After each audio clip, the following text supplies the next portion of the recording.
একুশের সূর্যোদয়ে মিশে আছে ভাষা শহীদদের আত্মত্যাগ। খালি পায়ে ভোরের স্নিগ্ধ পথ মারিয়ে হাজারো মানুষের এই মিছিল কেন্দ্রীয় শহীদ মিনারমুখী।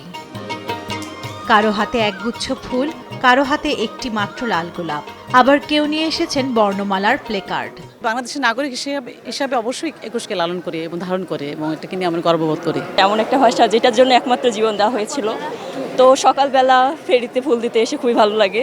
সারিবদ্ধ সুশৃঙ্খলভাবে একে একে সবাই শ্রদ্ধা নিবেদন করছেন মূল বেদিতে। মানুষের এই উপচে পড়া ভিড় প্রমাণ করে 7 দশক পেরিয়েও একুশের চেতনা এবং মাতৃভাষার প্রতি টান আজও অমলিন। বাঙালি ভিন্ন যেসব জাতিসত্তারা আছে বাংলাদেশে, তাদেরকে যেন অন্তত প্রাথমিক শিক্ষা ছাড়াও আরও যেন উচ্চশিক্ষার জন্য সুযোগ দেওয়া হয় স্ব মাতৃভাষায়। আমরা তো আজকে যে ভাষায় কথা বলতেছি সেই ভাষা আমরা কিভাবে পেয়েছি, কিভাবে এই ভাষার স্বীকৃতি হয়েছে সেটা তো আমাদেরকে বুঝতে হবে। আমরা যারা ওল্ডার জেনারেশন, আমরা আসলে তাদেরকে গাইড করতে পারিনি। আমাদের যেভাবে কাজ করা উচিত ছিল আমরা করতে পারিনি। ইতিহাস বিকৃত হয়েছে, সবকিছু হয়েছে। সাদা কালো শাড়ি পরে মাথায় ব্যান্ডেনা লাগিয়ে গুটি গুটি পায়ে শিশুরাও এসেছে বাবা মায়ের হাত ধরে। শহীদদেরকে ফুল দিতে আসা হয়, শ্রদ্ধা জানাতে আসা হয় প্রতি বছর। আজ ভাষা দিবস, তার জন্য আমি ফুল দিতে যাচ্ছি শহীদ মিনারে।